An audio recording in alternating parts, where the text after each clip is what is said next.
আসসালামু আলাইকুম রহমতুল্লাহ বরকাতুল্লাহ আনসুরুল্লাহ ইলা ইয়াউমিল কিয়ামা ইলা মান সারা আযারাহু মান নাতারা। আল্লাহ নবী সাল্লাল্লাহু আলাইহি সাল্লাম বলছেন, কোন ব্যক্তি যদি টাকনুর নিচে প্যান্ট অথবা লুঙ্গি পরে সেই ব্যক্তির দিকে আল্লাহ সুবহানাহু ওয়া তাআলা কিয়ামতের দিন দৃষ্টিপাত করবেন না। সেই ব্যক্তির দিকে কিয়ামতের দিন আল্লাহ সুবহানাহু ওয়া তাআলা তাকে পবিত্র করবেন না। বুঝতে পারলেন? এটা একটা মারাত্মক জিনিস। তো অথচ আপনারা টাকনুর নিচে প্যান্ট অথবা লুঙ্গি কেউ করবেন না। আমি অনেকজনকে দেখি কিন্তু বলার পরেও শুনে না। আরে ভাই, দ্বীন ইসলামের কথা বলি। দ্বীন ইসলামের কথা আপনাকে বলতে গেলে আপনি আমাকে আবার লাঞ্ছনামূলক আমাকে কথা শুনতে হবে। এরই নাম হচ্ছে দ্বীন ইসলাম।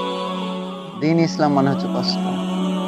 আরে ভাই, দ্বীন ইসলাম প্রচার করতে হবে। তাই প্রচার করি।